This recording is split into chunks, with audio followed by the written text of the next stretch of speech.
Hi guys, welcome back to the Midnight Story. We are on episode 12 of reading James Patterson Sundays at Tiffany's. We got this much left, guys. That's it. Okay, I think there's like 80 something chapters in the book. I'm on 57, so a little bit more to go.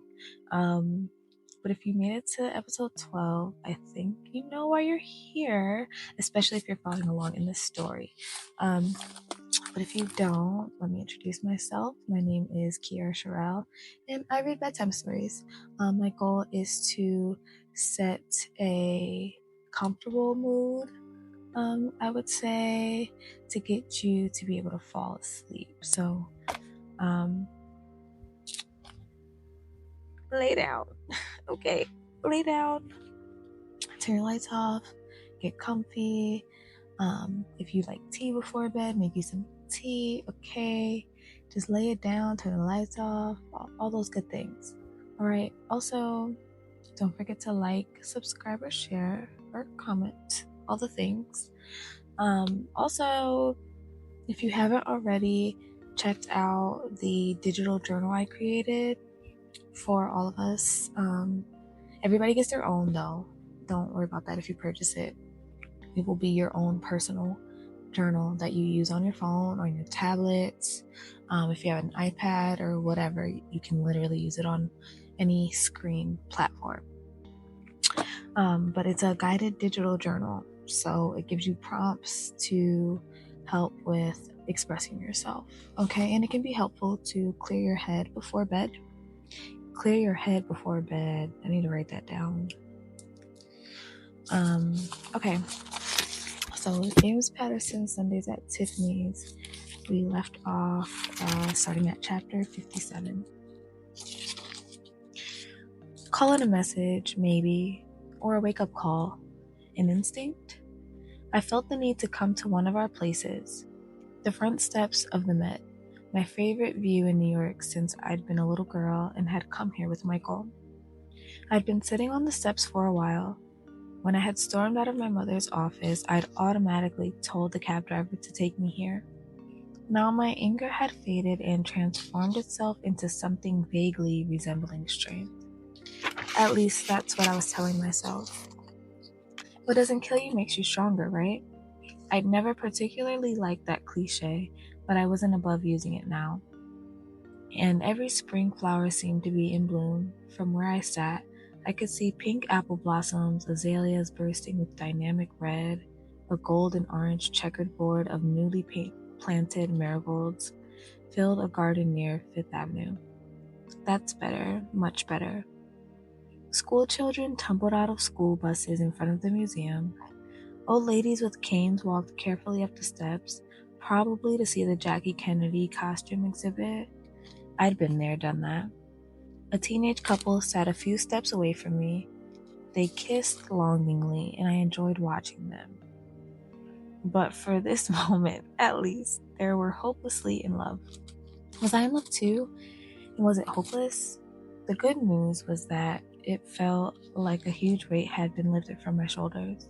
I was free of Vivian, free of Hugh, free of the pressures of my job, free of 9 to 5, or rather 9 to 9, free of worrying about whether I looked good or bad, at least for the next hour or so. I wanted one thing in my life: Michael. I knew his presence was unreliable and that it wasn't entirely in his control. I knew he might disappear on me one day, and probably would. But love takes chances, and I wanted to take a chance right now. For once in my life, I knew what I wanted. That was a start, wasn't it? I heard a voice and I looked up and had to shade my eyes from the glare of the sun. "Excuse me, miss, is this step taken?" It was Michael. "How do you know I'm a miss?" I asked. Chapter 58. It really was Michael. He'd found me, but God, did he look like crap. "What happened to you?" I asked after I'd given him the once-over. "What do you mean? What's the matter with me?" "You look like you haven't slept in days. Your eyes are all bloodshot. Your clothes are wringing wet with perspiration. He sat next to me and held my hand. I'm fine, Jane. I'm really fine. He leaned in and kissed my neck. Gentle, strong. I didn't know which, and I didn't care. Then Michael kissed me on the lips, and every nerve inside of me lit up. He kissed me a second time, and a third. I stared into his eyes and felt my whole body start tingling. Why aren't you at work? He asked. With great effort, I concentrated on what he just said. I could tell that he was wise to what had happened. Jane, why aren't I at work? Because I punched the crap out of Hugh McGrath. I think I bruised my knuckles too. Michael kissed my hands. Because for once, I told my mother where to stick it, and it felt just great, Michael. Because I quit my day job, which also happened to be my night job most of the time. Michael gave me a loving smile. Hooray for Jane. Good for you. I laughed. Hooray for Jane? Good for me. I hope this doesn't mean you think your work is done here, because it isn't, not even close. You are an endless project, he said, with another smile. Changing, evolving, surprising. Excellent sentence fragment. You've been practicing. Then I leaned over and kissed him again. I've decided I'm done with being miserable and oppressed. I want to actually enjoy life. I want to have fun. Doesn't everyone deserve that? I asked. Absolutely, he said, and you most of all. Suddenly, he looked very serious and his eyes avoided mine. Uh-oh. What? I said. Jane, do you remember that time when you were little and your dad took you for that long spring weekend in Nantucket? Remember that? It was to make up for not taking me anywhere for my 5th birthday. Or my 4th. Probably my 3rd too. Yeah, it was. It was the first time I ever remember being really happy, I said, smiling at the distant memory. You and I built sand castles with my stupid Barbie doll pail and matching shovel. We went to some ice cream place in town where they mixed chocolate chips and peanuts right into the coffee ice cream. We went swimming every day, even though the water was freezing with a capital Brr. Good times, huh? Michael asked. The best. Remember the Cliffside Beach Club and Jetty's Beach? Let's go back there, Jane. I smiled. I'd love to. When? Right now. Today. Let's go. What do you say? I stared into Michael's green eyes and I sensed that something was up, but I didn't want to ask him what it was. I figured that he'd tell me soon enough. Plus, there was Chicken Jane again.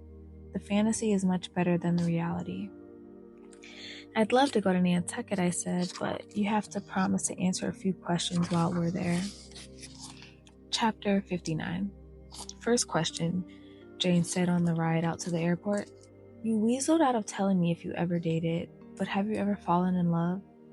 Michael made a face, sighed, then said, The way it works, Jane, is that after a while I seem to forget what happened in the past. That's not my choice, by the way. In answer to your question, I don't think so. So this would be the first, asked Jane, and Michael smiled at her confidence in assuming that he had fallen in love with her. He hadn't said so, but she'd been able to tell, and she wasn't wrong. How about sex? She asked next. Michael started to laugh. Let's ease our way into this, one question at a time, okay? Now let's talk about something else, Jane, sweetie. Okay, when I was a wee, small little girl, I remember that we used to take Eastern Airlines up to Cape Cod. We'd go a couple of times every summer, Jane said as a cab settled up to the old marine terminal at LaGuardia Airport. Michael gave her a kiss, lingering on the softness of her lips and noticing the twinkle in her eyes. She was a grown-up woman, but he loved the innocent, childlike quality she still had. Bro, this book's... Are you trying to shut me up? Jane asked, this kissing thing. Not at all, I just like it. And he kissed Jane again. The cab driver finally barked back at them. You two gonna get out of the cab, or are you going to sit here and make lovey-dovey all day? Lovey-dovey, Jane told the guy, laughing, and he almost smiled back. Michael paid the driver and grabbed their 2 small suitcases. Once inside the old terminal, he paused and peered around. What are you looking for now? Him. Michael pointed to an old guy in a floppy brown windbreaker with the letter CCPA on the chest pocket. His face was sunburned and covered with age lines. Cape Cod Private Air, Michael asked as he walked up to him. The one and only, he answered in a gravely voice. Follow me, folks. You're Jane and Michael, right? That would be us, said Jane. They followed the old man, and in a few minutes they were boarding a small plane that looked suspiciously like the one Michael had seen in pictures of Lindenberg's transatlantic flight. Do you think this plane will make it to Nantucket? Jane asked, only half joking. Michael hoped she wasn't remembering any recent crashes of small planes. Have a little faith, lady, the pilot said. We've got plenty of that, said Michael. You have no idea. In a few minutes, the propellers were spinning and the plane was cruising down the runway like a drunk stumbling around the Bowery. When I imagined my own death, I hadn't actually pictured a plane crash.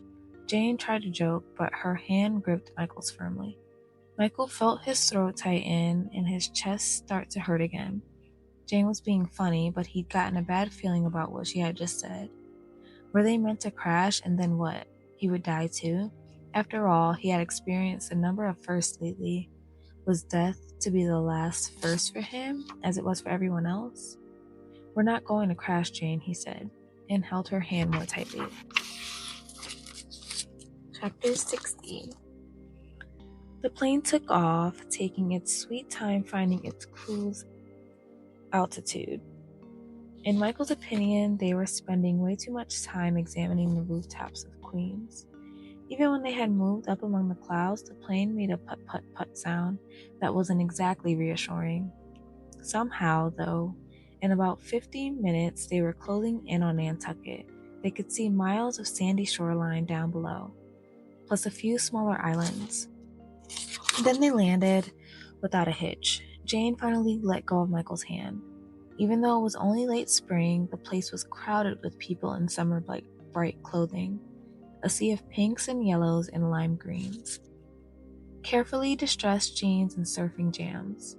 Seagulls squawking overhead as if they'd never seen tourists before, or maybe they'd seen far too many of them. Michael and Jane made their way to the taxi line. The sun was sharp overhead, the air was crisp and clean. As they waited, Jane reached up to Michael's face and held it in both of her hands. Michael, where are you? She asked. What? I'm right here. He didn't know what to say, but knew he'd better pull himself together. He'd been thinking about Jane dying, but she was right here, wasn't she? They both were. So why was he wasting precious time? Why did anybody? Why waste a second of the time that you have? It was so obvious to him now. We're together, Jane said, looking into his eyes. Let's just enjoy this time, okay? Just put aside everything on your mind and be with me. Let's take everything one day at a time, an hour at a time, minute by minute, okay? Ooh, why was that about to make me cry? Michael covered one of her hands with his and turned his head to kiss her palm gently. He smiled and nodded. Yes, he said, minute by minute, hour at a time, day at a time. Cabs and jitneys kept pulling up to the little airport. People would load them up with canvas bags from LL Bean and shopping bags from Dean and DeLuca. Michael and Jane waited with growing impatience. Finally, they were at the head of the line. Throw those valises in the trunk, the cab driver said. Valises, what a wonderful old-fashioned word to use. Hearing it made Michael smile, and seeing him smile made Jane laugh. Good, you're back. I'm right here, Jane. That's my hand holding your hand. That's my fast-beating heart you can hear. Jane smiled, then took one last look around, collecting memories. Michael thought. The tall seagrass bent in the wind. Gulls flew overhead. The cab driver could have been the brother of the pilot who had just flown them up. A down-home, no-nonsense New Englander aged somewhere between 60 and 85. Now, where can I take you nice folks? He asked. The India Street Inn, Michael said. Good choice, he responded. Old whaling captain's house, you know. Jane smiled and squeezed Michael's hand tighter. Good choice, she repeated. Love them whaling captains. And yes, Michael suddenly said into her ear. In answer to your question a while back, yes, I have had sex before. Oh, okay. Chapter 61. Here's what Jane and Michael didn't see driving into town. Fast food restaurants, souvenir stores, even a traffic signal. This was actually paradise. They did see a couple of homemade signs advertising the 10th Nantucket Wine Festival and the 35th Fagawi Boat Race. A perfect beginning to their visit. Then their cabs pulled up in front of the Indian Street Inn. This is what a Nantucket bed and breakfast should look like, Jane said, as they walked through the front door. That had been Michael's plan. Something simple and beautiful. Not overdone, just pretty and fresh and right for their trip. They certainly had it down to a fine science at this place. Michael thought. Red geraniums in royal blue window flower boxes, colorful geometric quilts on the wall, sleigh riding prints in the hallways, and of course, the crusty old New England woman who ran the place. You got a reservation? If not, we don't have a room for you, she said, as in no room at the India Street Inn. Michael gave her the name Michael's, and moments later they were on to Suite 21 on the second floor. There was one big room with a queen-size bed and lots of country pine antiques. A hand-painted mural on the wall and fluffy white towels everywhere. A door from the bathroom led to another smaller bedroom. Connecting bedrooms. What Michael had asked for when he called. "This is great," was all Jane said as she checked everything out.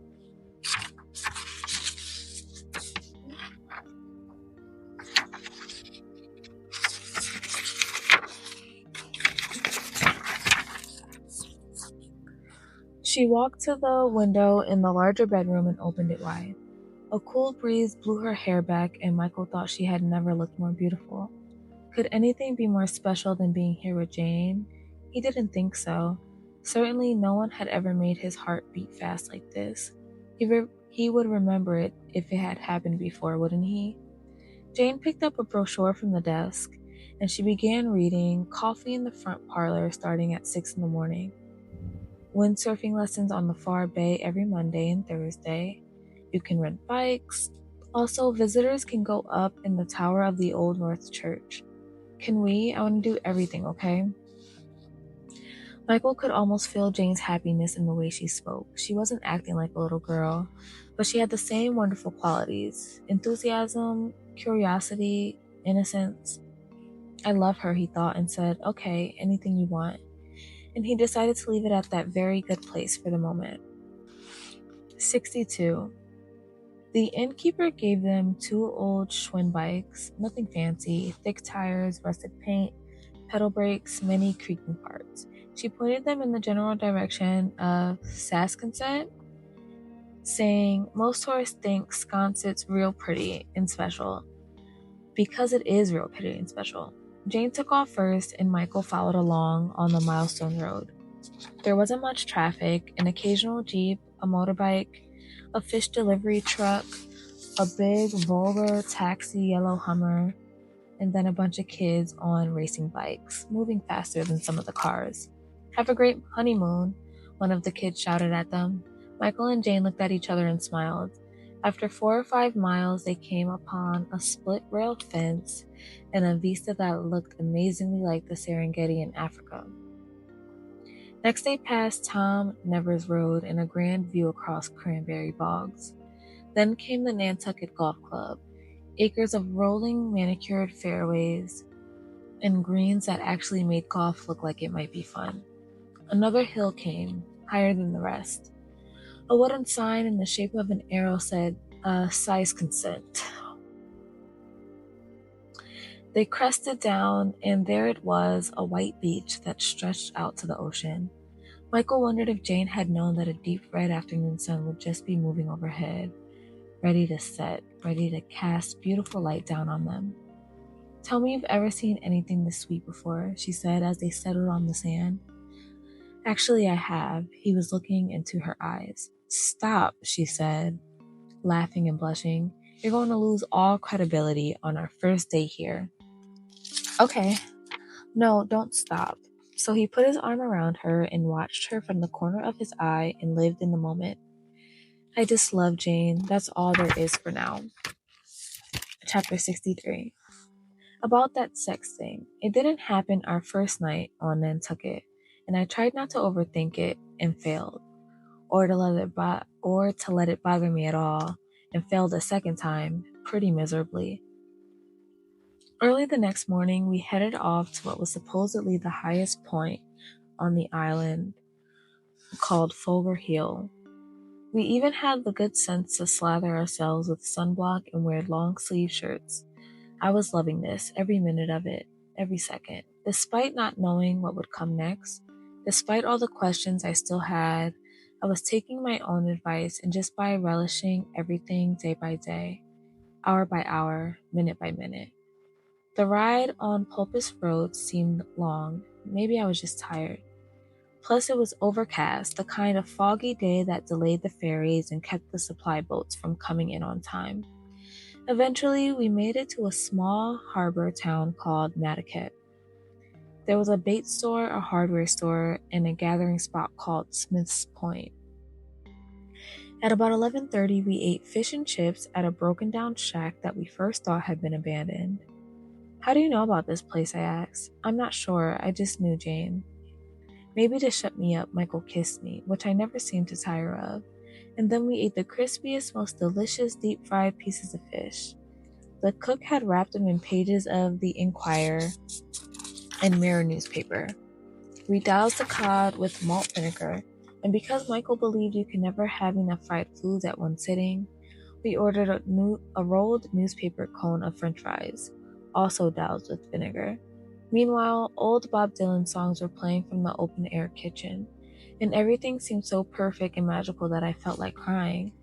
Sometimes I would catch Michael looking off toward the rolling sea. When he did, he seemed to be drifting away again. I wanted to know where it was he was going, what he was thinking. Did he already know when he would leave me? I shut my eyes, unwilling to think about it. I wouldn't think about it till it happened. And it had to happen, right? That was how this had to end. Michael would leave to take care of a child somewhere, maybe not even in New York. It was inevitable, so I put the sad thought right out of my mind and stayed on vacation, stayed in love with him. "What do you remember about me as a little girl?" I asked, and sat back and listened to Michael's memories for an hour or so. Interestingly, he seemed to remember everything now, even the coffee ice cream with rivers of hot fudge. Chapter 64. I never thought I would say the words I'm about to say, I said. And those words are, I'm too full to eat dinner. Jane, we haven't eaten anything since lunch. You eat, I'll just watch, I said. And Michael looked at me, concerned.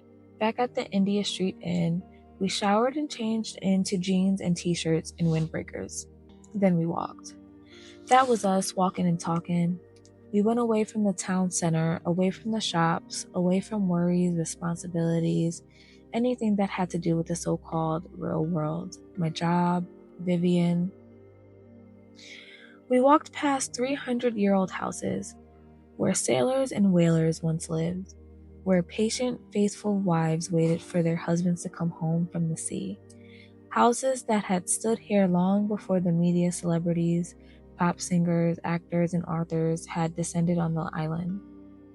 We passed a windmill, lots of little ponds, walking tracks, and more trophy houses than you could throw a seashell at.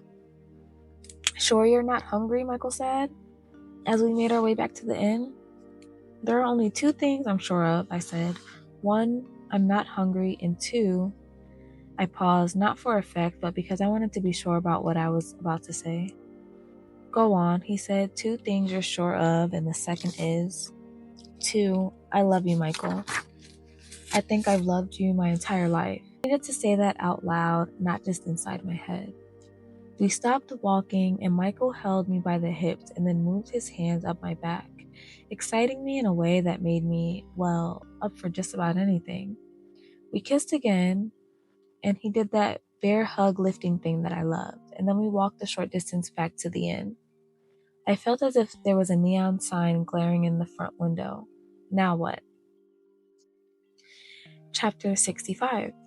Almost didn't recognize you two without a bike between your legs, the lady innkeeper said as we walked through the front door. I glanced at her, startled. I don't think she meant it to sound the way it did because she clammed right up. Michael and I laughed, then walked up to our room, holding hands. But quietly, not a word spoken between us for a change. I didn't even have a question I wanted to ask him right now. Inside the bedroom, we started kissing again.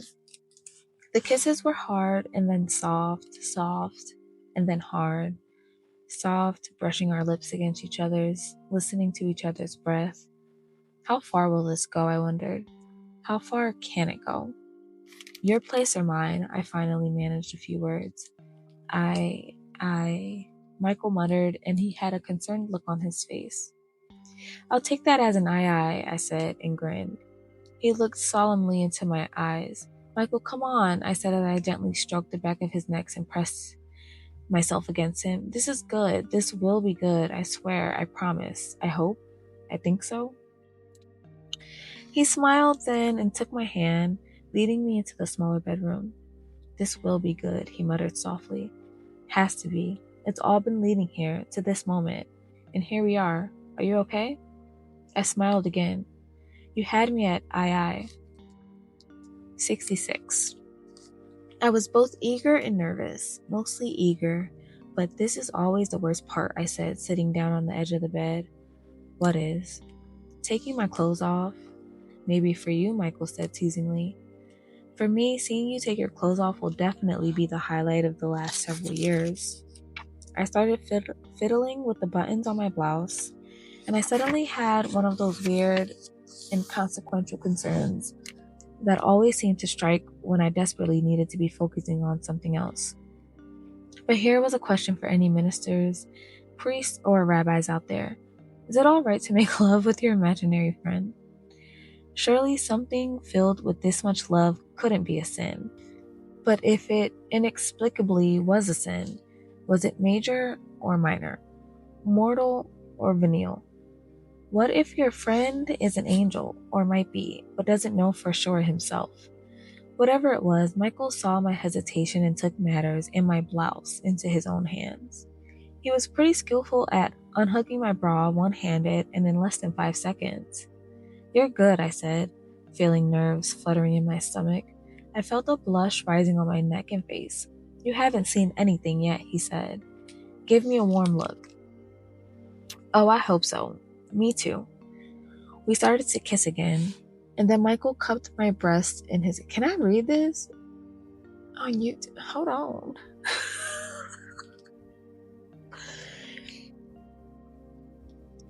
I guess we'll find out. Michael cupped my breast in his hands, making me whimper in a way that would be totally embarrassing under any other circumstances.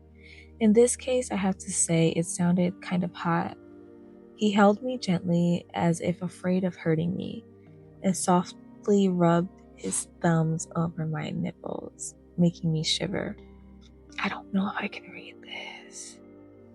Are they gonna take my video down? Because it's just like corn. Replace that letter. Okay.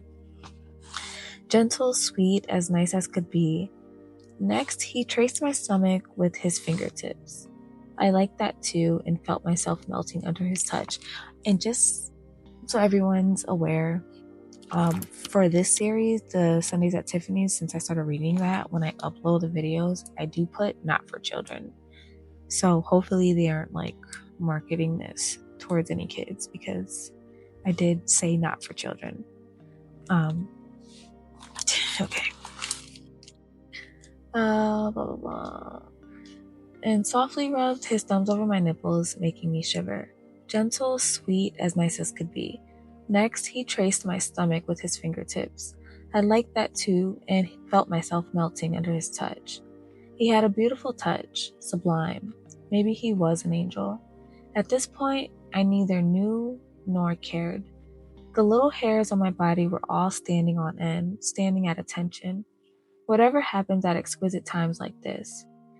I had no idea. I'd never done exquisite before. I love the way you touch me, I whispered against his cheek. No one's ever touched me like this.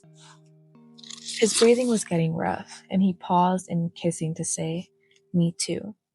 He tugged me down on top of him, then his tongue licked lightly at my nipples, and my breath left me in a whoosh. I stopped thinking about whether Michael was experienced at this or not. We were together, and I just loved being with him. Maybe because I could tell that Michael was happy to be with me too. I could feel it in his touch, and I could see it in his green eyes. He was loving this as much as I was. I kissed him again, tasted the sweetness of his mouth, and pulled my face away. I looked into his eyes and whispered, "Okay, yes, please." "Okay, Jane, yes, thank you," Michael said and smiled like the sun rising. Then he rolled me onto my back, and I was opening up for him and feeling his delicious weight on me, the heat of his skin.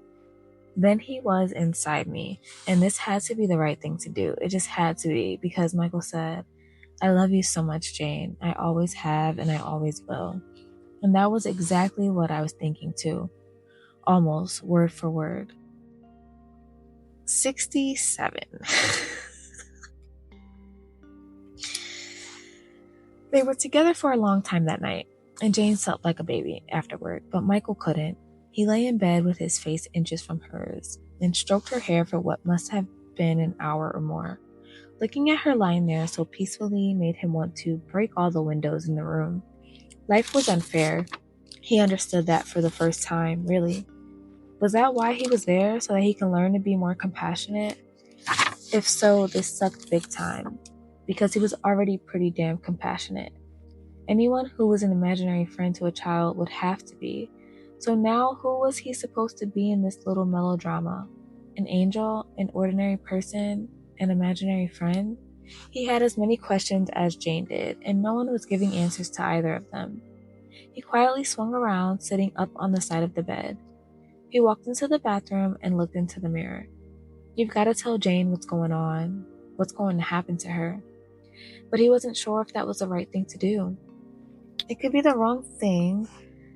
He turned on the shower as hot as he could stand it. The shower shelf was filled with Jane's things: almond soap, Kiehl's conditioner, shampoo. How sick was she? Was it cancer? Something to do with her heart? Yesterday, after the fish and chips, Jane had said she was so full that she wished she could call a cab and not have to bike back to the inn. Then she was tired on the walk through the village, and she wasn't eating much, not by normal Jane standards. Hey, there's so much steam in here. I thought the bathroom was on fire. He heard her in the room, and he started to smile. Michael, are you in here? She called out. No, he's not here. I'm just a guy with his voice. Jane laughed as she pushed aside the shower curtain. Oh, and here's something else of Michael's. My God, it's large and it's growing. Somebody step on it or hit it with a stick, or... Okay, I guess you could do that with it.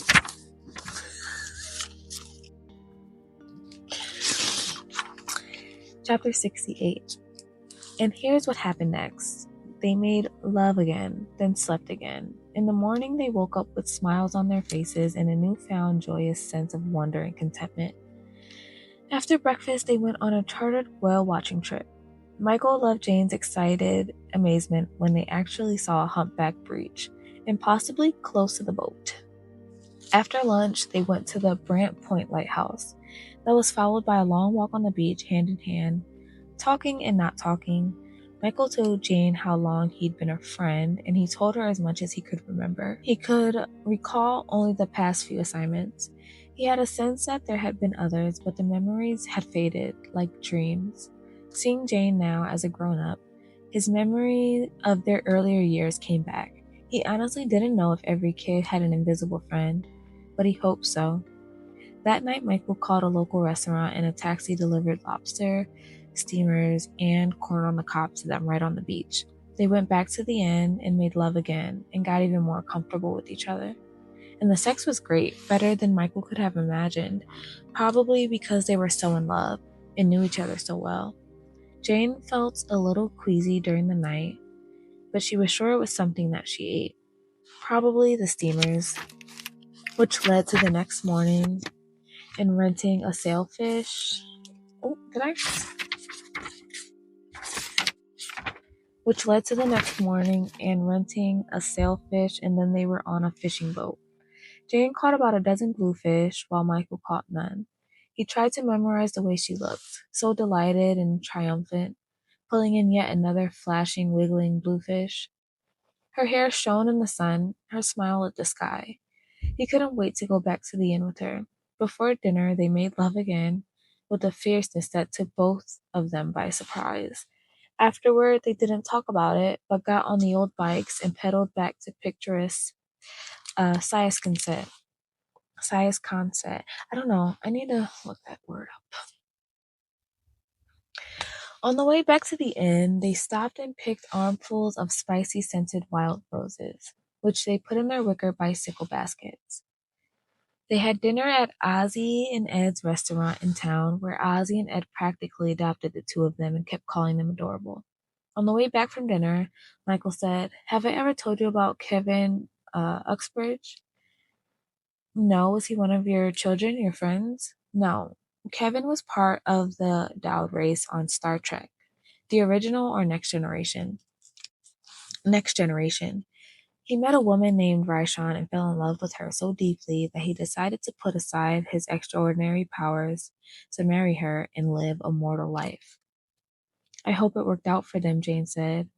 "I see a parallel here." "Well, actually, it didn't work out that well," Michael admitted. Husnox came and attacked their colony. Raishan was killed. Kevin was so furious and devastated that he destroyed the Husnock race completely, all 50 billion of them. Killing 50 billion people is crazy. "Gosh," Jane said, "that seems a little excessive, but wait, are you Kevin or am I Kevin?" "Neither of us is Kevin," Michael said, sounding almost testy. "Okay," said Jane, taking his hand again. "Personally, I always like the tribal. I always like the tribals best."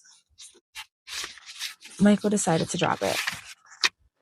Meanwhile, every time Jane coughed or looked the least bit weary, it slapped Michael back to reality.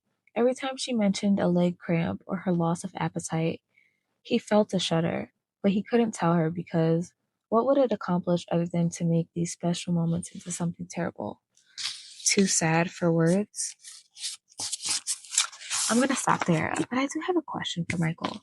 If you know this girl is dying or like about to die, could it not be preventable? Like, say she had a blood clot or something, because they keep talking about like her legs and stuff. Could that not be caught? Like, if he took her to the doctor and they did like a scan or something, or like, could that not be caught and fixed in time to like save her life? I mean, like, giving her. I'm getting too deep into my thoughts with this. I'll save that for myself. But all right, I'm gonna stop there. What chapter was that? 68. So I'll be starting 69 the next